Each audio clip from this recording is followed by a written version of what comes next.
Hello aspirants welcome to SSK winners academy. ఈ particular వీడియోలో తెలంగాణ జాగ్రఫీలో భాగంగా తెలంగాణ రాష్ట్రంలో ప్రవహిస్తున్నటువంటి ముఖ్యమైనటువంటి నదులు, వాటి యొక్క జన్మస్థలము, అవి కలిసేటటువంటి ప్రదేశాలు, వాటి యొక్క పొడవు, పరివాహక ప్రాంతము మరియు అవి ప్రవహిస్తున్నటువంటి జిల్లాల గురించి ఈ పర్టిక్యులర్ వీడియోలో చూసే ప్రయత్నం చేస్తాం. ఇక్కడ మన తెలంగాణలో ప్రవహిస్తున్నటువంటి ముఖ్యమైనటువంటి నదుల్లో ఇక్కడ గోదావరి, కృష్ణ, మూసి, తుంగభద్ర, భీమా, డిండి, మున్నేరు, పాలేరు, మంజీర, ప్రాణహిత, మానేరు, పెనుగంగ, వార్ధ, హరిద్ర, కడెము, శబరి, ఇంద్రావతి, ఈ రకంగా 17 నదులకు సంబంధించినటువంటి ఇన్ఫర్మేషన్ మనం ఇక్కడ చూసేటటువంటి ప్రయత్నం చేస్తాం. అదేవిధంగా ఇక్కడ మనం చూస్తే మ్యాప్లో ఇక్కడ వాటి యొక్క ప్రవాహము ఏ విధంగా ఉన్నది, ఎక్కడి నుంచి ఎక్కడికి ప్రవహిస్తున్నటువంటి ఇదన్నీ కూడా మనం ఇక్కడ రికగ్నైజ్ చేయొచ్చు. దానిలో ఇక్కడ చూస్తే మనకి ఇక్కడ గోదావరి నది కనిపిస్తూ ఉన్నది, అదేవిధంగా పెనుగంగ నది కనిపిస్తూ ఉన్నది, ప్రాణహిత నది కనిపిస్తూ ఉన్నది, ఇంద్రావతి, అదేవిధంగా ఇక్కడ పెద్దవాగు నది, మూలవాగు అన్నారు. ఇక్కడ మానేరు నది ఇక్కడ కనిపిస్తూ ఉన్నది. సో అదేవిధంగా మానేరు నది ఇట్లా ప్రవహిస్తుంది, గోదావరిలో ఇక్కడ కలుస్తూ ఉన్నది. అదేవిధంగా ఇక్కడ మంజీర నది యొక్క ప్రవాహం ఇక్కడ కనిపిస్తూ ఉన్నది. ఇదంతా కూడా ఉత్తర తెలంగాణలో ఉన్నటువంటి గోదావరి, దాని యొక్క ఉపనదుల వ్యవస్థ అనేది మనకు అక్కడ కనిపిస్తూ ఉన్నది. అదేవిధంగా ఇక్కడ చూస్తే కిన్నరసాని కూడా గోదావరి యొక్క ఉపనది. మనకు ఇక్కడ గోదావరి అనేది బంగాళాఖాతంలో కలుస్తున్నటువంటి, ఆంధ్రాలో ఎంటర్ అవుతూ వెళ్తూ ఉన్నటువంటి సందర్భాన్ని మనం అక్కడ చూస్తున్నాం. ఇక్కడ ఇక కృష్ణానది వ్యవస్థను మనం చూసినట్టయితే, కృష్ణానది ఇక్కడ మనకు చూస్తే దక్షిణ తెలంగాణలో భీమా మరియు తుంగభద్ర అనేటువంటి ముఖ్యమైన ఉపనదులను కలిగి ఉండి, దాని యొక్క ప్రవాహం అనేది ఈ విధంగా ఉన్నది. నల్లమల్ల ఫారెస్ట్లో దానిలో ఇట్లా ప్రవహిస్తూ ఈ విధంగా ప్రవహిస్తున్నది. దాని యొక్క ఉపనదులను మనం ఇక్కడ గమనించినట్టయితే ఇక్కడ డిండి నది ఉపనదిగా ఉన్నది. అదేవిధంగా మూసీ నది కూడా దాని యొక్క ఉపనది. అదేవిధంగా పాలేరు, ఇక్కడ వైరా, ఇవన్నీ కూడా మూసీ నది యొక్క ఉపనదులుగా ఉంటూ, సో అది తెలంగాణ నుంచి మనకు ఆంధ్రప్రదేశ్లో ఎంటర్ అవుతూ హంసలదీవి వద్ద మనకు ఇక్కడ బంగాళాఖాతంలో కలుస్తున్నటువంటి మ్యాప్ని ఇక్కడ మనం చూస్తూనే ఉన్నాం. ఓకే, అదేవిధంగా వాటి మీద ఉన్నటువంటి డ్యామ్లను ఇక్కడ మనం పరిశీలిస్తే ఇక్కడ గోదావరి నదిపై ఉన్నటువంటి ముఖ్యమైన డ్యామ్స్ ఇక్కడ ప్రాజెక్టులు మనం చూసినట్టయితే శ్రీరామ్ సాగర్ రిజర్వాయర్ అని ఒకటి కనిపిస్తున్నది. అదేవిధంగా మానేరు రివర్ మీద మానేరు, ఇక్కడ upper Maneru, lower Maneru, mid Maneru అనేటువంటి ఈ మూడు కూడా మానేరు నదీ వ్యవస్థ ఇక్కడ మనం చూస్తూ ఉంటాం. అదేవిధంగా నిజాం సాగరు ఏదైతే మంజీరా రివర్ మీద ఉన్నదో అది ఇక్కడ గమనించాలి. అదేవిధంగా సింగూరు డ్యామ్ కూడా ఏదైతే మంజీరా రివర్ మీద ఉన్నదో దాన్ని కూడా ఇక్కడ మనం గమనిస్తున్నాం. ఓకే, సో ఇదంతా కూడా దీనికి సంబంధించింది. ఇక్కడ కాళేశ్వరం వ్యవస్థ ఇక్కడ మనం చూస్తే జయశంకర్ భూపాలపల్లి జిల్లాలో ఏదైతే ప్రాణహిత మరియు గోదావరి మరియు ఇంద్రావతి నదులు కలుస్తున్నటువంటి త్రివేణి సంగమం ఏదైతే కాళేశ్వరం వద్ద ఉన్నదో, అక్కడ ఈరోజు మనకు కాళేశ్వరము ఎత్తిపోతల వ్యవస్థ అనేది మనకు ఇక్కడ నిర్మించడం అనేది జరిగింది. అయితే దానికి ముందర ఉన్నటువంటి ఏదైతే మనకు డాక్టర్ బిఆర్ అంబేద్కర్ సుజలా స్రవంతి అనేటువంటి ప్రాజెక్ట్ని ఏదైతే జలయజ్ఞంలో భాగంగా వైఎస్ రాజశేఖర రెడ్డి గారు స్టార్ట్ చేశారు 2009వ సంవత్సరంలో. సో దాని యొక్క నది అది ఇక్కడ ఉండాల్సింది యాక్చువల్గా. ప్రాణహిత అంటే ఇక్కడ వార్ధ, పెనుగంగ, వైన్గంగ నదుల యొక్క త్రివేణి సంగమ స్థానముగా ఉండి ఏదైతే ప్రాణహిత జన్మస్థలంగా ఏదైతే ఉన్నదో తుమ్మడిహట్టి అనేటువంటి ప్లేసు, మనకు ఇక్కడ కౌటాల అనేటువంటి ప్లేసు ఆసిఫాబాద్ డిస్టిక్లో అక్కడ నిర్మించవలసి ఉండేది. కానీ దాన్ని రీడిజైన్ చేసి మళ్ళీ ఇక్కడ కాళేశ్వరం వ్యవస్థగా ఏర్పాటు చేయడం అనేది జరిగిందనమాట. సో దాన్ని మనం ఇక్కడ అర్థం చేసుకోవచ్చు. అదంతా కూడా ఉత్తర తెలంగాణలో ఉన్నటువంటి గోదావరి నదీ వ్యవస్థ ఉన్నటువంటి డ్యామ్స్గా మనం ఇక్కడ గమనించాలి. అదేవిధంగా ఇక్కడ చూస్తే దక్షిణ తెలంగాణలో మనకు ఇక్కడ నాగార్జున సాగరు అండ్ శ్రీశైలం రిజర్వాయరు, అదేవిధంగా జూరాల, ఇవన్నీ కూడా ముఖ్యమైనటువంటి రిజర్వాయర్స్గా మనం ఇక్కడ డ్యామ్స్గా మనం ఇక్కడ ప్రాజెక్ట్స్గా మనం ఇక్కడ అర్థం చేసుకున్నటువంటి ప్రయత్నం చేయాలన్నమాట. సో దీనికి సంబంధించింది. ఇక నెక్స్ట్ ప్రతి నది యొక్క ఇన్ఫర్మేషన్ గురించి మనం ఇక్కడ స్టార్ట్ చేస్తే డిస్కషన్. మొట్టమొదటిగా గోదావరి నది గురించి. గోదావరి నది ఒక ముఖ్యమైనటువంటి నది దక్షిణ భారతదేశంలో. దీన్నే వృద్ధగంగ అని చెప్పేసి అంటాము, ఇండియన్ రైన్ నది అని చెప్పేసి అంటాము. సో ఇవన్నీ కూడా దీనికి సంబంధించినటువంటి ముఖ్యమైనటువంటి కొన్ని పదాలు. దాని యొక్క పొడవును మనం చూసినట్టయితే 1465 కిలోమీటర్ల పొడవును కలిగి ఉన్నది. ఇక్కడ ఏపీ అండ్ తెలంగాణలో రెండిట్లో కలిపి మనకు 1770 కిలోమీటర్ల పొడవును 720 కిలోమీటర్లను కలిగి ఉంటే, 720 కిలోమీటర్లు ఏపీ మరియు తెలంగాణలో కలిగి ఉంటే, అందులో 560 కిలోమీటర్లు మనకు తెలంగాణలో ప్రవహిస్తూ అత్యధిక పొడవుని కలిగి ఉన్నటువంటి అంశాన్ని. అదేవిధంగా పరివాహక ప్రాంతం 3,12,812 చదరపు కిలోమీటర్లు గోదావరి నది. సో అది కూడా ఎక్కువ శాతము ఇక్కడ తెలంగాణలోనే పరివాహక ప్రాంతాన్ని కలిగి ఉన్నట్టుగా మనం ఇక్కడ అర్థం చేసుకోవచ్చు. దాని యొక్క జన్మస్థలము మహారాష్ట్రలోని సహ్యాద్రి పర్వతాల్లో ఇక్కడ నాసిక్ త్రయంబకేశ్వర్‌గా మనం ఇక్కడ గుర్తుపెట్టుకోవాలి. అదేవిధంగా బంగాళాఖాతంలో కలిసేటటువంటి చోటునేమో ఇక్కడ దివిసీమ అని చెప్పేసి అంటాము. ఆంధ్రప్రదేశ్‌లో దివిసీమ అటువంటి ప్లేస్‌లో ఇది బంగాళాఖాతంలో కలుస్తున్నది. అదేవిధంగా ఆంధ్రప్రదేశ్‌లో ఎంటర్ అయ్యేటువంటి ప్లేస్ ఇక్కడ కూనవరం అనేటువంటి ప్లేస్‌ని మనం ఇక్కడ గుర్తుపెట్టుకునే ప్రయత్నం చేయాలన్నమాట. సో అది. అయితే తెలంగాణలో అది కందుకుర్తి అనేటువంటి ప్లేస్‌లో నిజామాబాద్ డిస్ట్రిక్ట్ రెంజల్ మండలము కందుకుర్తి అనేటువంటి ప్లేస్‌లో అది నిజామాబాద్‌లో ఎంటర్ అయితుంది. ఆ తర్వాత నిర్మలు, జగిత్యాల, పెద్దపల్లి, మంచిర్యాలు, జయశంకర్ భూపాలపల్లి, ములుగు, భద్రాద్రి కొత్తగూడెం. సో ఆ రకంగా ప్రవహిస్తూ ఆంధ్రలోకి ఎంటర్ అవ్వడం అనేది జరుగుతుంది. ఇదంతా కూడా గోదావరి నదికి సంబంధించినటువంటి ముఖ్యమైనటువంటి అంశాలుగా గుర్తుపెట్టుకోవాలి. ఇక నెక్స్ట్ కృష్ణా నది గురించి మనం చూసినట్టయితే కృష్ణా నది ఇక్కడ దాని యొక్క పొడవు 1400 కిలోమీటర్లు. ఇక్కడ ఇది 2,58,948 చదరపు కిలోమీటర్ల పరివాహక ప్రాంతాన్ని కలిగి ఉన్నది. సో ఇది హంసల దీవి వద్ద ఆంధ్రప్రదేశ్‌లో హంసల దీవి వద్ద మనకు మనకు బంగాళాఖాతంలో కలుస్తున్నది.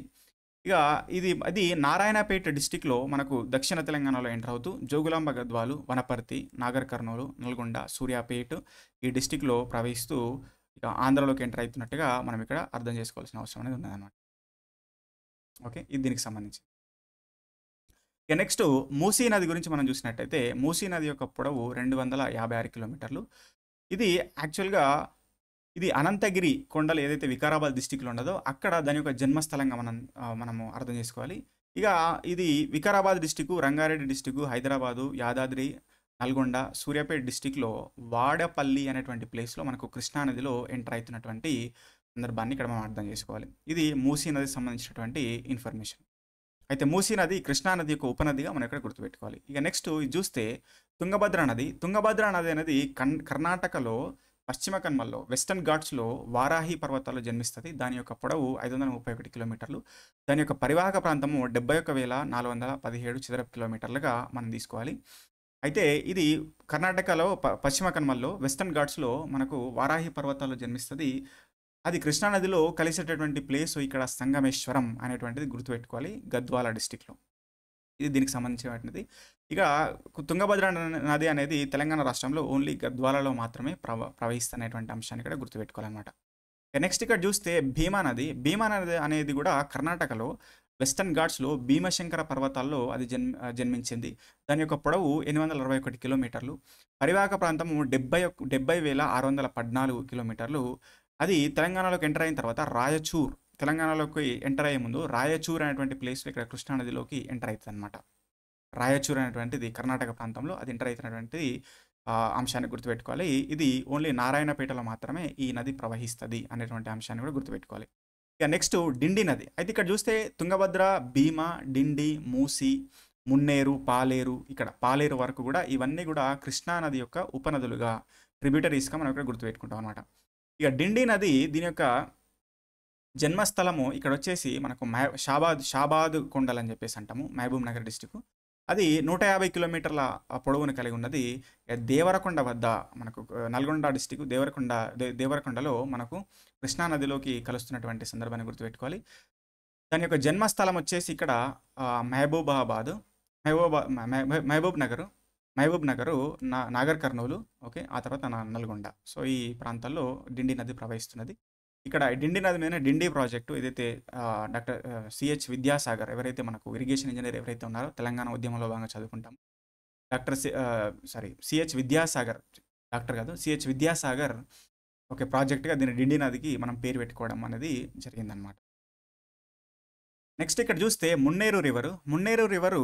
సో దీని యొక్క పొడవు 192 కిలోమీటర్లు. ఇది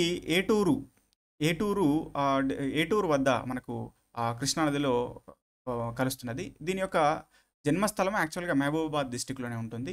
మహబూబాబాద్ మరియు ఖమ్మం డిస్ట్రిక్ట్‌లో ప్రవహిస్తూ మనకు కృష్ణా నదిలో ఏటూరు వద్ద ఎంటర్ అవుతున్నటువంటి అంశాన్ని గుర్తుపెట్టుకోవాలి. ఇది కూడా కృష్ణా నది యొక్క జన్మస్థలంగా గుర్తుపెట్టుకోవాల్సిన అవసరం అనేది ఉందన్నమాట. నెక్స్ట్ పాలేరు కూడా ఇది జనగాం డిస్ట్రిక్ట్‌లో పుడుతుంది. జనగాం డిస్ట్రిక్ట్‌లో పుట్టి ఆ తర్వాత మహబూబాబాద్, ఖమ్మం డిస్ట్రిక్ట్‌లో ప్రవహిస్తూ జగ్గయ్యపేట వద్ద కృష్ణా నదిలోకి ఎంటర్ అవుతుంది అనేటువంటి అంశాన్ని గుర్తుపెట్టుకోవాలి. దీని యొక్క పొడవు 112 కిలోమీటర్లు. ఇది గుర్తుపెట్టుకోవాలి.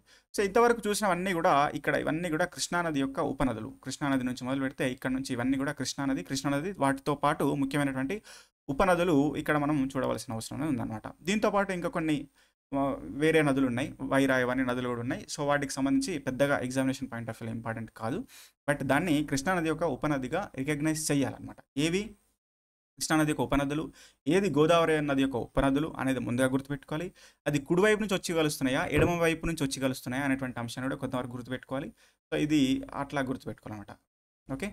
నెక్స్ట్ మనము గోదావరి నది యొక్క ఉపనదులు మిగతా ఏవైతే ఉన్నాయో వాటి గురించి మనం డిస్కస్ చేస్తే, ఇది మంజీరా, ఇది నది ఏదైతే ఉన్నదో ఇది మంజీరా నది మహారాష్ట్రలో మనకు బాలాఘాట్ పర్వతాల్లో పుడుతుంది. ఇది కూడా ఇది సంగారెడ్డిలో ఎంటర్ అయ్యి మెదకు, నిజామాబాదు, కామారెడ్డి డిస్టిక్లో ప్రవహిస్తూ కందుకుర్తి వద్ద కందుకుర్తి వద్ద మనకు గోదావరి నదిలో కలుస్తున్నటువంటి సందర్భాన్ని మనం గుర్తుపెట్టుకోవాలి. అక్కడ ఒక త్రివేణి సంగమం ఏర్పడుతుంది. బాసర ఏదైతే కందుకుర్తి వద్ద ఉన్నటువంటి బాసర క్షేత్రం వద్ద త్రివేణి సంగమం ఏర్పడుతుంది.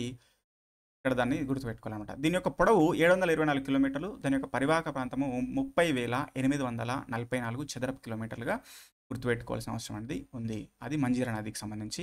ఈ మంజీరా నది మీదనే మనకు ఉన్నటువంటి నిజాం సాగరు, దాంతోపాటు ఏదైతే మనకు సో అవి గుర్తుపెట్టుకోవాల్సిన అవసరం అనేది ఉందన్నమాట. సో నిజాం సాగరు ఇంకోటి నిజాం సాగర్ ఇంకోటి మనకు సింగూరు డ్యామ్ ఈ రెండు కూడా గుర్తుపెట్టుకోవాల్సిన అవసరం ఉంది. ఇక నెక్స్ట్ ప్రాణహిత రివర్. ప్రాణహిత నది ఇంతకుముందు చెప్పినట్టుగా గోదావరి నది వ్యవస్థలో ఉన్నటువంటి గోదావరి నదికి ఉన్నటువంటి ఉపనదుల్లో ఒక ముఖ్యమైనటువంటి ఉపనది, అతిపెద్దదైనటువంటి ఉపనది. ఇది వార్దా, పెనుగంగా, వైన్గంగా అనేటువంటి 3 నదుల యొక్క కలయిక చేత ఏర్పడుతున్నది. ఇది కాళేశ్వరం వద్ద గోదావరి నదిలో కలుస్తున్నది. అందుకని అక్కడ వాటర్ డెన్సిటీ ఎక్కువ ఉంటుంది కాబట్టి మనకు కాళేశ్వరం ప్రాజెక్ట్ని అక్కడ నిర్మించడం అనేది జరిగిందనమాట. అయితే ఇది కొమరంభీం డిస్టిక్లో ఎంటర్ అవుతుంది, కౌటాల్ అనేటువంటి ప్లేస్లో. ఇక మంచిర్యాల, జయశంకర్, భూపాలపల్లి డిస్టిక్లో ప్రవహిస్తూ 113 కిలోమీటర్ల పొడవుని కలిగి ఉండి 61,093 చదరపు కిలోమీటర్ల వైశాల్యాన్ని కలిగి ఉన్నట్టుగా మనం ఇక్కడ గుర్తుపెట్టుకుంటాం. అదేవిధంగా మానేరు నది అనేటువంటిది ఇది కూడా ఒక ముఖ్యమైనటువంటి గోదావరి నది యొక్క ఉపనది. ఇది కరీంనగర్ డిస్టిక్లో సిరిసిల్ల కొండల్లో ఉన్నటువంటి సిరిసిల్ల కొండలో జన్మించి సిరిసిల్ల, కరీంనగర్, పెద్దపల్లి, జయశంకర్, భూపాలపల్లి ద్వారా ప్రవహిస్తూ మహాదేవాపూర్ వద్ద మనకు గోదావరి నదిలో కలుస్తున్నది అనమాట. దీన్ని గుర్తుపెట్టుకోవాలి. దీని యొక్క పొడవు 225 కిలోమీటర్లు, పరివాహక ప్రాంతం వచ్చేసి 13,106 చదరపు కిలోమీటర్లు గుర్తుపెట్టుకోవాలన్నమాట.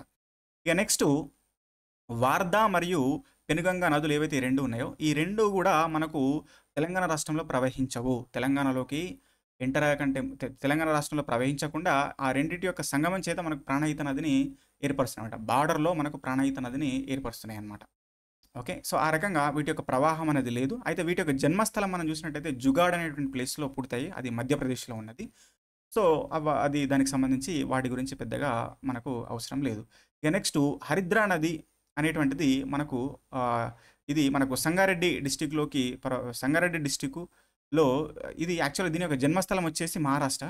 సంగారెడ్డి డిస్టిక్లో ఎంటర్ అవుతూ సంగారెడ్డి, నిజామాబాదు, కామారెడ్డి డిస్టిక్లో ప్రవహించి బోధన్ వద్ద గోదావరిలో కలుస్తున్నటువంటి అంశాన్ని గుర్తుపెట్టుకోవాలి. యాక్చువల్గా ఈ హరిద్రా మరియు మంజీరా అదేవిధంగా ఉన్నటువంటి ఇంకోటి ఏదైతే మనకు గోదావరి నది ఉన్నదో వీటి యొక్క సంగమ స్థలమే త్రివేణి సంగమం మనకు బాసర వద్ద ఏర్పడుతున్నట్టుగా గుర్తుపెట్టుకుంటాం అనమాట. అది దానికి సంబంధించింది. ఇక నెక్స్ట్ కడెం అనేటువంటి ఒక చిన్న నది మనకు నిర్మల్ డిస్టిక్లో పుడుతుంది. నిర్మల్ డిస్టిక్లో బోతు దగ్గర బోతాయి జలపాతం అనేది ఉంటుంది. అక్కడ నుంచి జన్మిస్తుంది అనమాట. జన్మించి అక్కడ ఉన్నటువంటి కవ్వాల్ ఫారెస్ట్లో ప్రవహిస్తూ ఇక్కడ నిర్మల్ డిస్టిక్ పెంబి మండలం పసుపుల అనేటువంటి ఒక పర్టికులర్ ప్లేస్లో మనకు గోదావరి నదిలో కలవడం అనేది జరుగుతుందన్నమాట. అది దానికి సంబంధించింది. ఇది ఇక్కడ నిర్మల్ మరియు ఆదిలాబాదులో ఉన్నటువంటి ప్రవహిస్తున్నటువంటి నదిగా మనం ఇక్కడ గుర్తుపెట్టుకోవాలి. నెక్స్ట్ శబరి నది వచ్చేసి ఈ శబరి, ఇంద్రావతి ఈ 2 నదులు కూడా మనకు ఒరిస్సాలోని వెస్టర్న్ ఘాట్స్లో పుడతాయి దండకారణ్యంలో. అవి ఇక్కడ శబరి నది చూస్తే శబరి నది కూనవరం వద్ద గోదావరిలో కలుస్తుంది. దీని యొక్క పరివాహ ప్రాంతం అనేది తెలంగాణలో లేదు. అదేవిధంగా ఇంద్రావతి కూడా మనకు మహాదేవపూర్ వద్ద గోదావరి నదిలో కలుస్తుంది. జన్మస్థలం ఏమో మనకు వెస్టర్న్ ఘాట్స్, ఒడిస్సా స్టేట్. పరివాహక ప్రాంతం మాత్రము మనకు తెలంగాణలో ఎక్కువ లేదన్నట్టుగా గుర్తుపెట్టుకోవాల్సిన అవసరం అనేది ఉందన్నమాట. కాకపోతే అవి గోదావరి నదిలో ఎక్కడ కలుస్తున్నటువంటి అంశాన్ని అంటే పరివాహక ప్రాంతం అదర్ స్టేట్లో కలిగి ఉండి ఒరిస్సాలో కలిగి ఉండి వాటి యొక్క కలయిక మాత్రము మనకు గోదావరి నదిలో తెలంగాణలో జరుగుతున్నటువంటి అంశాన్ని గుర్తుపెట్టుకోవాల్సిన అవసరం అనేది ఉందన్నమాట. ఇది కూనవరం యాక్చువల్గా గోదావరి నది ఆంధ్రప్రదేశ్లో ఎంటర్ అవుతున్నటువంటి ప్లేసు పశ్చిమ గోదావరిలో. కాబట్టి అక్కడ ఆ శబరి నది కలుస్తున్నటువంటి అంశాన్ని గుర్తుపెట్టుకోవాలి. ఇక్కడ మహాదేవాపూర్లో ఇంద్రావతి నది కలుస్తున్నటువంటి అంశాన్ని గుర్తుపెట్టుకోవాలి. అయితే ఇక్కడ ఇంద్రావతి నది ప్రాణహిత మరియు గోదావరి కలిసినటువంటి సంగమ స్థలమే త్రివేణి సంగమంగా మనకు అక్కడ కాళేశ్వరం వద్ద ఏర్పడుతున్నటువంటి అంశాన్ని మనం ఇక్కడ గుర్తుపెట్టుకుంటాం. సో, ఇది దీనికి సంబంధించినటువంటి అంశము.